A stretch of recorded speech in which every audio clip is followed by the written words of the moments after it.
Egyptian history, where we will get to know the role of women in ancient Egypt and how the queens shaped the fate of Egypt's politics, economy, and trade.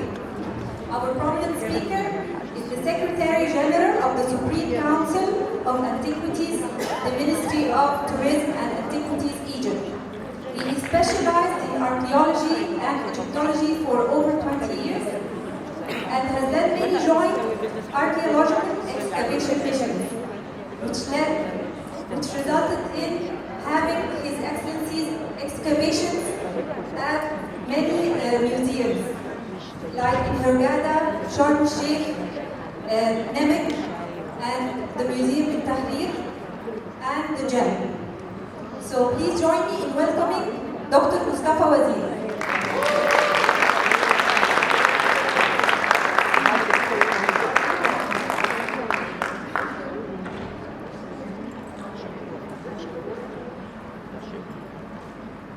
Good afternoon, ladies.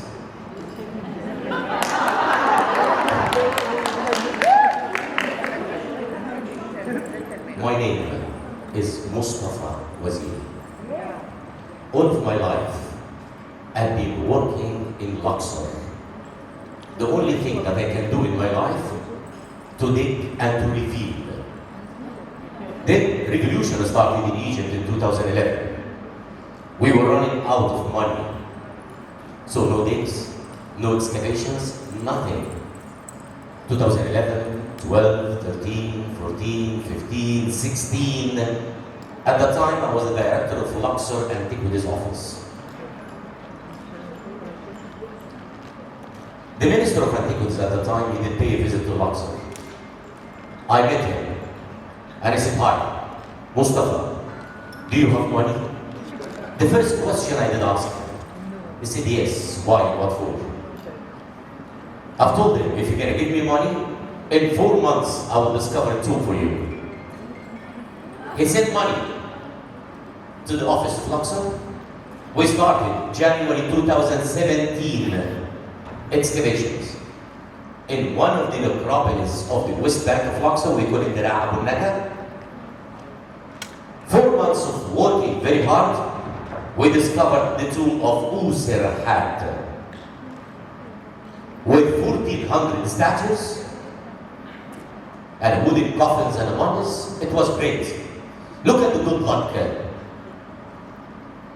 Just 2 days before the announcement of this new discovery, we were very happy because the foreign media are coming and also the local ones. BBC, CNN, Reuters, Discovery, History, Netflix, etc. Clean, then we did hit another tomb in unexpected way. After the announcement, he was very happy. I told him, do you still have more money? He said, yes. Why? I've told him that we did have another tomb. We kept digging. We didn't care about summertime. We didn't care about hot. We didn't care about heat. We didn't care about whatever. We kept digging. 5 months later, we discovered that tomb. Amun Imhat.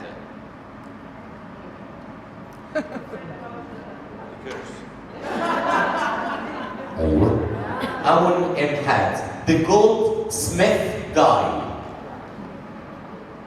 Look at the good luck for the 3rd time. I swear, 2 hours before the announcement. Clean. And then we found what we call it funerary codes. What does it mean? Stamps. Stamps? We start reading the names. Ruru, Binchi, Maati. I've been working in Luxor for 25 years. I have no idea about those names. What does it mean? It means that their tombs not discovered yet. After the announcement, what we observed, do you still have? Yes. Okay, so we kept digging. We found one of the 3 tombs in December 2017. Was Maati. He was the writer, the scribe of the god Amun-Ra. After that.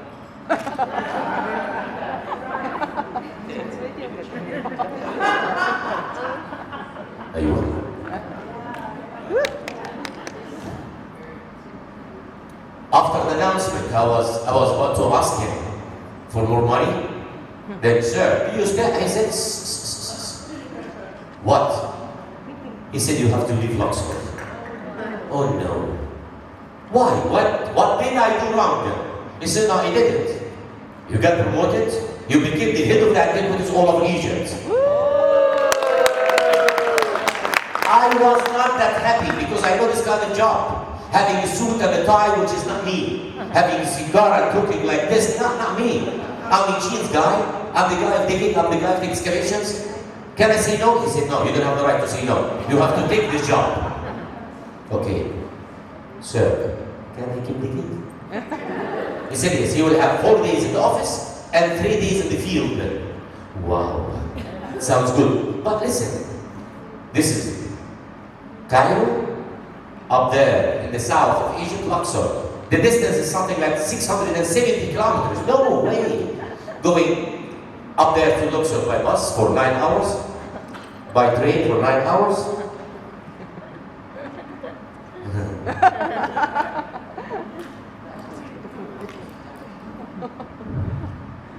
No way. I have to think about an area near to Luxor. Near to my office, near to Cairo. Where? Oh, this is the pyramid of Saqqara. It sounds good. Hey, my guys, my team, let's go to Saqqara. It's only 45 minutes from the office, and then I'm there. We went there. We started looking at the lovely site over there. We saw a mountain of debris. What do you think, guys? Can we start working? We started April 2018. 6 months later, we found what we call it the untouched tomb. Wahdi. Maybe some of you have seen the movie or the film of Netflix. It's talking about this tomb. Wahdi. With 65 statues carved out of the mountain. Nobody touched it for what? For 4,400 years. Well painted, well decorated, well colored. But have you noticed something, ladies? I'm not asking for money anymore. Why? Because now I have the power to survive for myself. So, how much money you need, Mustafa? Then, yeah, I can take $500,000. Okay. Then I do it like this, piece of cake. We started. We found that tomb. We did continue later on our excavations, and we found amazing and unique discoveries. We have seen and we have found a big cache hidden, Kabila, of mummified cats. Wow! It was for me such amazing discovery.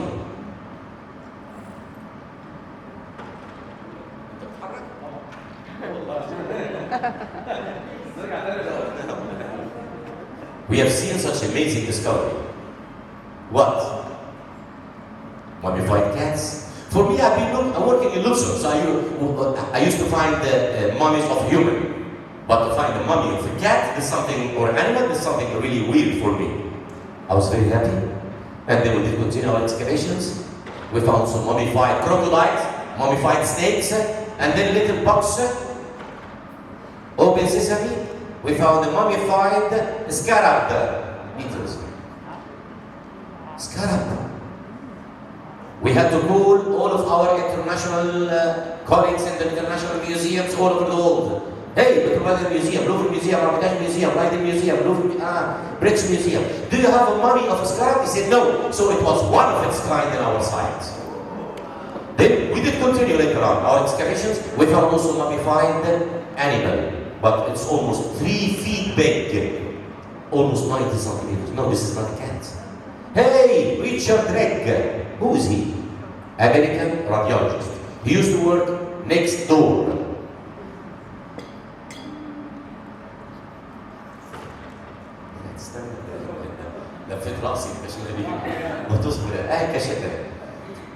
So we found a big mummy. No, it's not a cat. We started scanning this one. What was it? It was a mummified lion cub. Shibli asset. Lion cub 8 up to 10 months old. Oh no. We did ask all of our international colleagues, international museums, did you ever find mummified line cup? They said no. So it's one of its kind. We did continue our excavations again, and we found a strange mummy. What was it? That was mangoes. حيوان النمس. Mangoes. One of its kind. We did continue our excavations. We found a little mummy. After scanning this mummy, it was a mummy of a vervet monkey. Nisnas. One of its kind. Wow, wow, wow, wow, wow. Great discoveries. This is the mangoes. Look. Here is the big debate. This is the line cup. And as you can see, the scarab, the vervet monkey, the crocodiles, ibis. Wow. Great discoveries.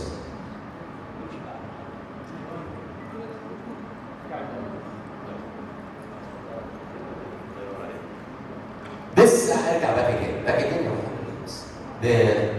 This is the box. Layers.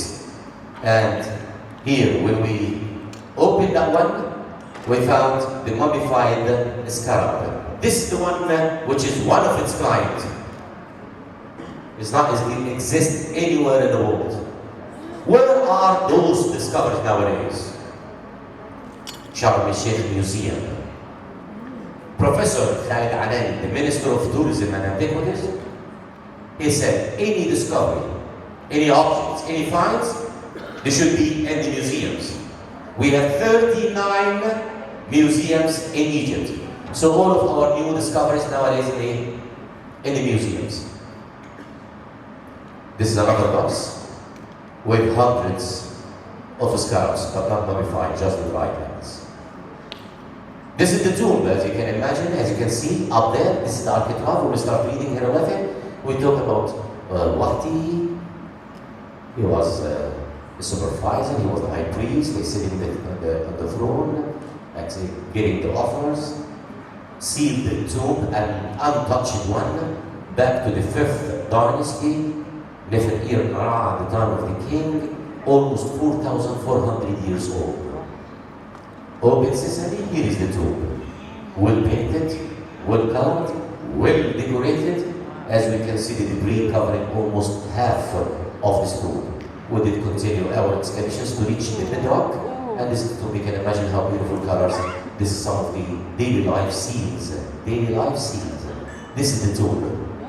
It's closed now. Sometimes we do it like a special opening for the tomb, and we can see 5 shafts down there. This is Saqqara. Look at the tents. Those are the tents that my colleagues and me and workers.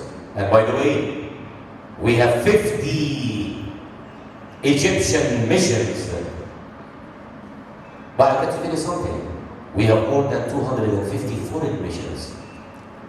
With my respect for all, but for the last couple of years, for the last 4 years, the excavations that were done in Egypt was done by Egyptian hands. Taking the debris out, thank you.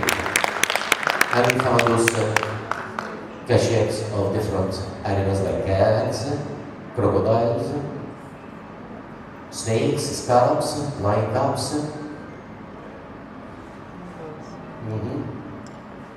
Continue our excavations. We found those wooden coffins, well painted, well decorated. Look how beautiful the face masks. This is the one that we sent temporarily to Expo Dubai. Wow. This is the one. How many we found? The first shaft, we found more than 50 wooden coffins. So we did ask the museums in Egypt, who wants to get this discovery? Grand Egyptian Museum said, yes, I can take the entire discovery. So we sent those 50 wooden coffins to be displayed in the Grand Egyptian Museum. A couple of weeks later, we found another shaft with 159 wooden coffins, all of them with the mummies and perfect condition of preservation. We did ask the museums in Egypt, who wants to get some of those coffins? Cairo Museum, they said, I can take 20. New Capital Museum, I can take 7. Civilization Museum, I can take 2. How about the rest? Still have them there. So, couple of weeks later, we found another shaft with 300 wooden coffins, well painted, well colored, well decorated. Of course, I'm not going to ask again because They have got old. So what did we do? We decided to build new magazine in Saqqara that they can fit all of those 500 wooden coffins and all of them in a perfect condition of preservation, as you can see. Wooden statues. Look at Horus to your left hand side. You can see the remains of golden sheets, faces, and the sun disk in the top. This is one of the recent discoveries. You can see the two goddesses, Isis and Nephthys. Isis, the one to the left hand side, Nephthys, the one to the right hand side. Those are the two main goddesses, the protection goddesses. It's one of the tombs in Saqqara.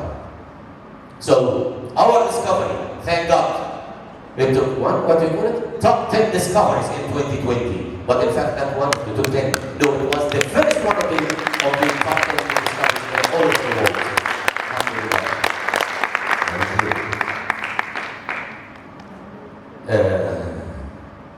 I came from Luxor. I spent all of my life there. After I was appointed as the head of the antiquities, Dr. Khalid, the Minister of Antiquities, he said, Mustafa, have you ever been in San al-Hagar? I said, no. San al-Hagar, Sharqiyya, northeast of Cairo? No, I've never been there. You should go there. Okay. We went there. We saw the temple like this. Broken statues, broken pieces, broken obelisks. I feel pity. Why? Because I've seen Luxor or Thebes, the north, in San al-Hagar. We have seen Amun, Mud, Khonsu, Sacred Lake, Ramses. This is Luxor. So I felt really pity. I was about to cry. Although that one of the missions, foreign missions working there for more than 50 years, they did almost nothing. I said to this foreign mission with my respect, thank you. See you after 10 years. So we replaced this foreign mission and then we started actually working. Can you imagine? 11 broken obelisks for more than 1,000 years. Broken into 9 or 8 or 7 or 10 pieces. Back to the story of the obelisks. Who can guess how many obelisks in Egypt standing?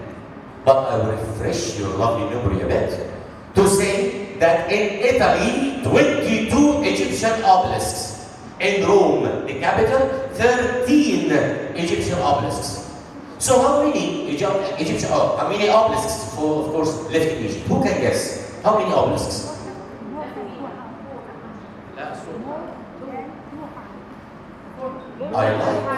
I like your answer. This beautiful lady, she said more than 200. Yeah, of course, it's logical to be more than 200. If one of the 12 countries, they have 22 Egyptian obelisks. Yeah? Wow, 1600. ايه ده؟ لو في اوبشن ولا ايه؟ It was less. Don't be disappointed of my answer. 6 obelisks in Egypt. I'm talking about Egypt. 6 obelisks in Egypt? Yes. 2 in Karnak temples. 1 in Luxor, 1 in Batariya, 1 was in Andalus.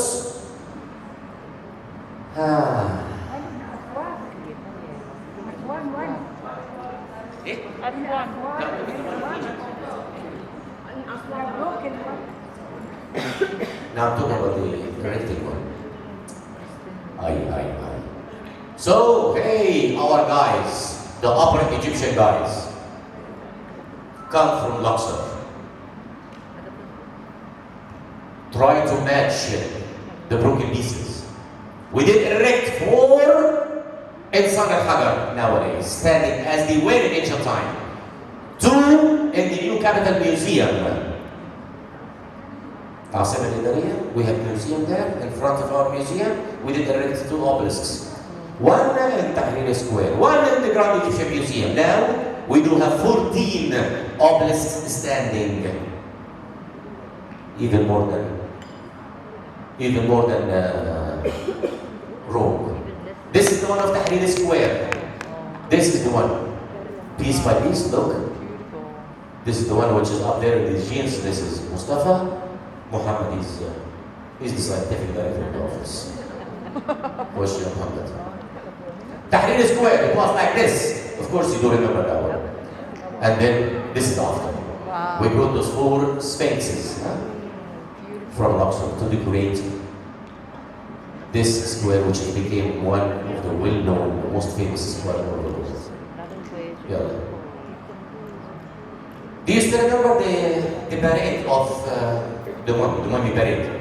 22 royal mummies, 18 kings and 4 queens, from Tahrir to the Namek Civilization Museum.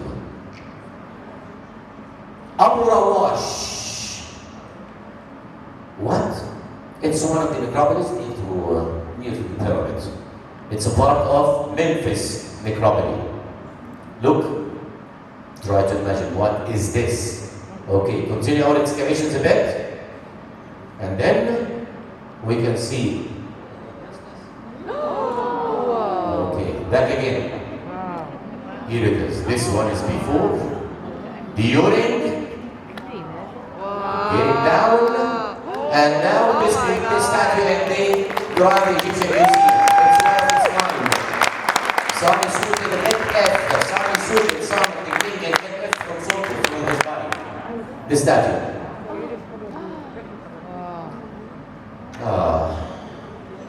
My baby. What? Luxor. Still in my heart. Back again to Luxor. Asasif. One of the necropolis of the West Bank. We have Ra'ayi, we have also Asasif. Hatshepsut, something a couple of meters to your left hand side. Asasif. Hey guys, we have to work. We have to dig this debris out so we can see that the level of the debris is something like 50 centimeters or something.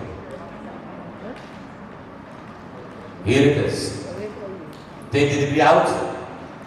Continue our excavations. As you can see, with my respect for all, those are the Egyptian workers, Egyptian Egyptologists, Egyptian archaeologists, Egyptian conservators. None of them has green eyes or blonde or whatever. Anyhow, those are the guys who they used to work like this. Then once they start really taking the debris out, they have seen the beginning of a wooden coffin. Look. Then continue our excavations again. Then no, this is one row. They are next to each other. Continue the excavations. Oh wow, we start cleaning. And then we have noticed that we have also something just right beneath it. No, it was not only one row. They are one row and then above another one like this. And then here it is, one above the second. We start cleaning and working. We found 30 wooden coffins in a perfect condition of preservation, and this is what we call a cachet. So immediately we had to invite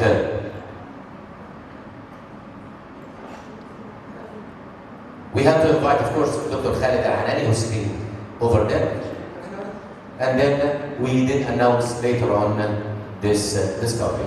Again, Grand Egyptian Museum, they said I want to take the entire discovery to be displayed in the Grand Egyptian Museum. We're going to prepare a new hall under the name of Asasif Discovery. Okay, but the mask on, not because of the corona. I don't care about corona. No, we did not stop working because of corona. But this face mask because of opening this wooden coffin. And look at the mummy, which is in fact in perfect condition of preservation, as you can see. This one is late period, something like 2,600 years old. Well painted, well decorated from outside and also inside. Lovely. Yeah, Dr. Khalid Al-Hanani to your right hand side, Dr. Zaha was to the left hand side. This is the one with Mustafa in between. And now it was such a great secret. Okay. Valley of the Kings by night. Valley of the Kings by night. Okay. We had to illuminate, we had to light all of our sites by night. You know that in Luxor in summertime, which is like in May, June, July, August, September, temperature there is something like 1,000 Fahrenheit. It's very hot. So we'd like to give the chance to the tourists that they can be able to visit the site also by night. Anyhow, we are preparing the site. We did illuminate the temples. This is Luxor temple by night. Hatshepsut. And then we're gonna stop for a minute. Well, Hatshepsut. The lady Hatshepsut. I know that you want to hear something about those beautiful ladies in ancient time. Bassam told me you have to say something about ladies. Women are the best of the best. Hatshepsut, she was the first lady who she did ask, what is the difference between men and women? Can you imagine 3,400 years ago?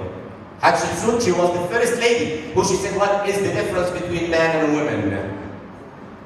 Hatshepsut, she was the tough, the die-hard lady. She was the first one who she sent her own expedition to Bond, Somalia, somewhere, to bring from there spices, herbs, leather, ivory, and this kind of exhibition to exchange and trade from Bond, from Somalia. Hatshepsut, the meaning of her name, Hatshepsut, it means the first respectable lady in hieroglyphic. The first respectable lady, Hatshepsut. Can you pronounce this name again? Hatshepsut, all of you. Hatshepsut. Say it again. Hatshepsut. Okay. One more time. Hatshepsut. Hatshepsut. Hatshepsut. Not because she was a lady. No. She had no right to be the queen of Egypt. Why? Because she was a lady? No. The one who had the right to be the king of Egypt, he was her nephew, Moses III. But at the time he was something like 7-8 years old. Hatshepsut, she did something really great in the country. Hatshepsut, she was a very powerful lady. She was not the only queen, by the way. Cleopatra, she did the same. Nefertari, she was great. Nefertiti also, she was the best. Queen T, with this red hair, you know, still remember her? Of this mummy parade? Queen T, she was real queen during the time of the king Amenhotep III, and even after the death of Amenhotep III, she was the first lady during the reign of her son, Amenhotep IV. What? Yes. The one who did change his name from Amenhotep IV to Akhenaton, the first monotheist. Was she the only lady? Oh yeah, well, come on. In the history of Egypt, a lot of women, they had their own positive feedback, remarks in the history of Egypt. If I'm going to talk about women, we'll keep talking about the ancient Egyptian women for at least a couple of hours. This is Hatshepsut by night. Ramesseum, the mortuary temple of the king Ramesses II by night. Here it is, in the West Bank. Some of the tombs in the Valley of the Kings by night. The ceiling, which is well decorated, well painted, and we can see the goddess Nut, the goddess of the sky, above decorating the ceiling. Luxor temple. I'm not going to talk about these details, but I'll show you something that's not easy to see. Luxor temple. We have noticed that most of the colors were sort of covered with soot, debris, dust, clay, whatever. And then Egyptian women, conservatives, they are very die-hard ladies. They are working very hard to take all the soot or the dirt out. They are very passionate. Here it is, go Muhammad. I'm going to show you a couple of pictures quickly. The one before working and after cleaning. This is the one before and after. And this one is before and after. The same story, before and after. Then suddenly the lovely girls, they said, hey Mustafa, can you climb up on this scaffold? We'd like to show you something really nice. Okay, no problem. This one looks like it. We didn't climb the scaffold. We saw the fringe or the coronation of cobra. Those are the cobra. Above their heads are the sun disk. We start looking carefully on this coronation or fringe of cobra. We have noticed the remains of colors. Women, lovely women, girls, can you climb up? Yes, they did climb and they start cleaning and they surprised me. This one is before working and this one is after. What does it mean? It means that the temples in ancient time, they were all of them well painted, well decorated in ancient time. And now we'll try to back to the ancient time by taking all the soot or the dirt or whatever out. The question is, from where the ancient Egyptians got their own colors? Listen to me. They've got the white color from limestone, light blue color from turquoise, dark blue color from lapis lazuli, red color from red ochre, yellow one from yellow ochre, black color from gold. Then they had to mix all those colors with egg white. Then they start painting. After painting, they still have the egg yolk. He had to mix the egg yolk with wax for a varnish. This is what we call it the valley of the pigments, valley of the colors, where we got some of the black color, as you can see. Here we can see the red ochre. We sent one of the workers to cut one of the pieces like this and to check if the same color that they used in ancient time, and it was the same. And then next one, you can see the yellow one, the same story. You cut one piece and it was the same colors of the yellow one that we used in ancient time. Some people they used to say, in Luxor we are going to visit Karnak temple. No, it's not Karnak temple. It's the Karnak temples. 2,000 years, the Egyptians in ancient time, they spent to construct the biggest complex all over the world. It's 65 hectares, by the way, the hugest. If you're going to say that I'm going to visit Luxor in one day, I will do the visit of the Karnak temples in a couple of hours? No. To see the tiny details of Karnak temple, you have to stay there at least for 1 month. Anyhow, this is Karnak temple. Those are the beautiful colors. Before working, and this is the after. This is the one that you can see nowadays. The Prime Minister of Egypt, he went there before the Sphinx Avenue, before the Sphinx parade procession, and they start looking at the colors, and they said, yeah, do your best to take all the soot and the dirt out and show the original colors as it was in ancient time. So I'm going to show you a couple of pictures quickly. This is the one before and then after cleaning. Before and after cleaning, the same story. Before and after. Look at this one. Wow. Wow. Look at the blue color. The red, yellow, wow. This is really nice. Who did that? Egyptian girls. I swear, Egyptian girls, they had to ascend the scaffolds. 7 layers of scaffolds. Between one and the second, and the third and the second one, it's something like 3 meters. So we talk about almost 20 meters high. They used to climb up there every day at 7 o'clock. They go down around 5 o'clock in the afternoon. Can you imagine that they refused to drink not to go down again? I mean, you know what I mean. Not to avoid going to the restroom. So they prefer to stand up there, working for 5, 7, 8, 9 hours, working very hard because they had the passion.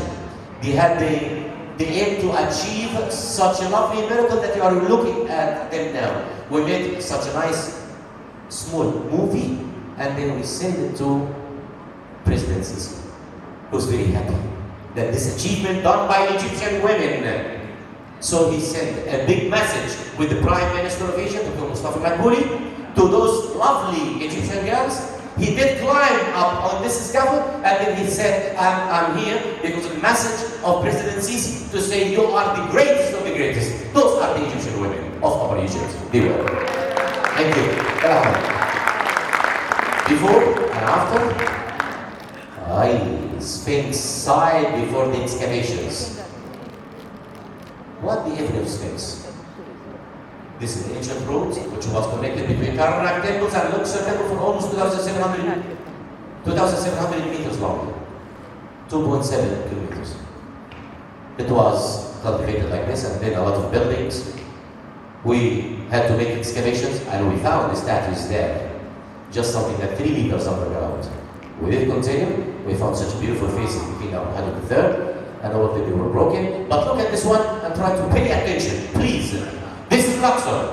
To your left hand side is Karnak temples, to your right hand side is Luxor temple. And in between, those are the governmental houses, restaurants, hotels, and the private whatever, and mosques and the religious, a lot. We'll do it 2 times. So this one is before demolishing some of those restaurants or houses or building or government offices. This one before. Look after. This is what we did. Back again, Muhammad. Here it is. Once again. Okay, now we did, of course, we did compensate those people. If you need money, we'll give you money. If you need land, we'll give you land. If you need another house, we'll give you another house. So the people there are well compensated. Okay, we did continue our excavations. Here it is, the road that was at the top of it, those houses and buildings and so on. 8 kings and queen. They were building this road, starting from this king, الفترة, and the last one is the الثاني. This is the avenue, the procession of Sphinx Road. Muhammad. Some museums in Egypt, as I told you, we have 39 museums. The first one to your right hand side, Hyatt Museum. It was a great honor to talk about this museum. And this one is Caro. Sharm el-Sheikh Museum. Then, thank you, ladies and gentlemen. Thank you. Okay. You're gonna have 2 seconds and 5 minutes to ask questions. We'll start with the first row and then we'll go to the second and third and then like this. Hi sir, it's very amazing and the work is beautiful. Yes. Luxor, I always say it's the world's most important holy land and it belongs to all of us and we have to celebrate. I did a presentation a few years ago and exactly what you are doing and saying in Luxor. And I would love to give you my presentation because you will see the passion I had for Luxor and I have, and my ideas that which I give to the government as well to use because I know Luxor is our responsibility and it's very important to save anything that belongs to Luxor. I thank you for your passion for this and please help me to help you with my ideas so at least you can help and take. This is 6 years ago and I was with Dr. Yomna and I met with the previous ministers and I told them that Luxor deserves to be much better. And Thank you. Thank you. Thank you. My name is Huda Hamid Sangur. I'm architect from Bahrain and my offices are in UK and India.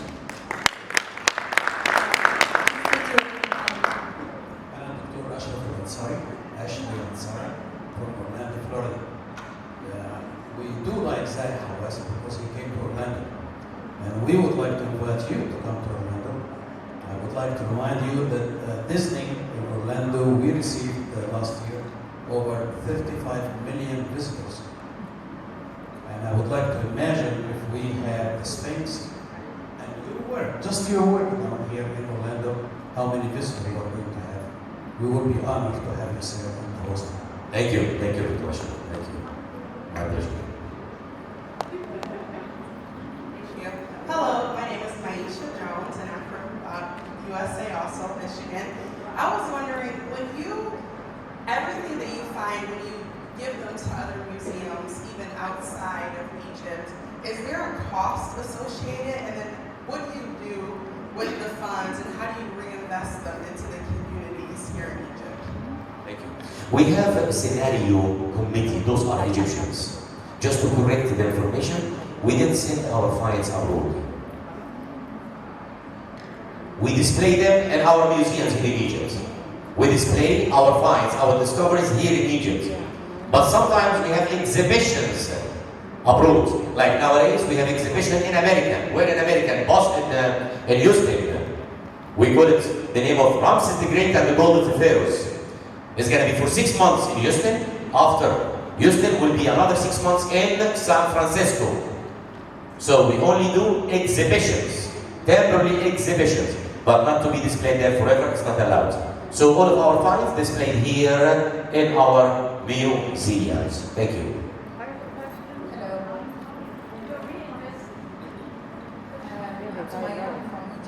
I want to ask about the expeditions you're doing and the stories behind them. Do you discover them or not? The stories behind these tombs and these, I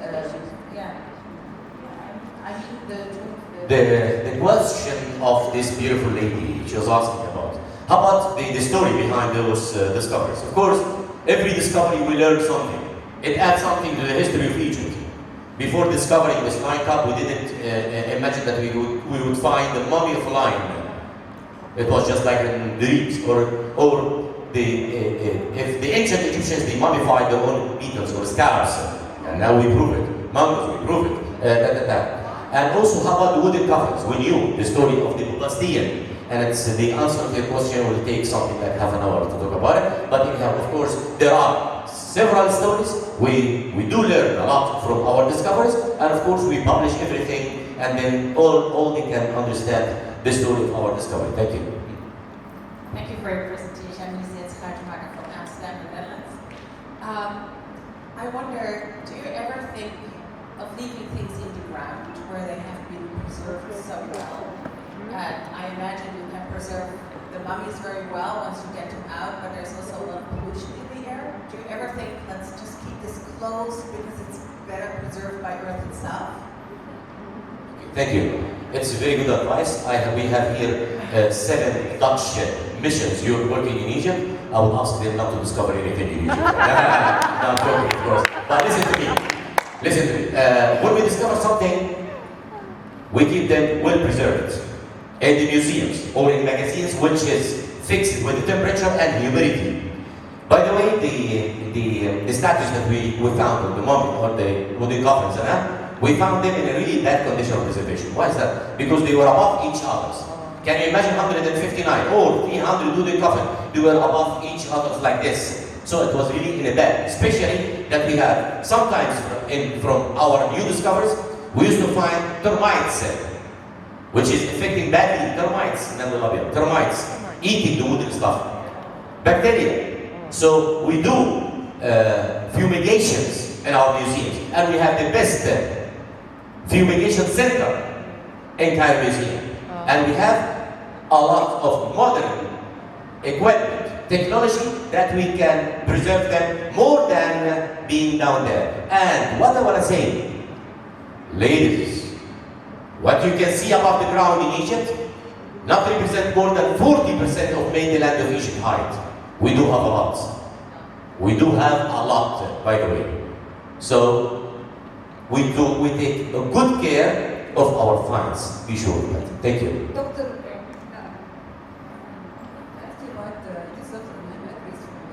I'd like to ask you about what was the idea about doing a wooden coffin with a lot of decorations and color, and then putting them in rows above each other? Thank you. And the second question is, what do you think about, so long that you have a lot of wooden coffin, what do you think about doing auctions for the international auction to sell one of these coffins? And the third one, the second question, I will answer about, my answer will be the first question only. Thank you. How about the, why you will decorate it outside and inside? Why decorate it outside and inside? Of course, because the coffin is representing the tomb of the guy. He was not that rich to make a tomb for himself. So we have a lot of stories. What is the story? Just briefly like this. The answer takes 5 hours. What's the story behind it? Egyptians in ancient time, they did not believe in the first life. They believed in the life after death. So they had to take good care of their life after death. That's why, when we start talking about valid kings, valid queens, valid nobles, valid artists, we talk about tombs. Have you heard me talking about the palace of Tutankhamun? The palace of Ramses? The palace of Tutmosis? The palace of Hatshepsut? No. They knew that this life, the first life, will end sooner or later, maybe after 60 years, 70 years, 80 years, but the life after death is the life forever. So they took a good care of their life after death. So he kept his body in a mummy, well preserved because of the life after death.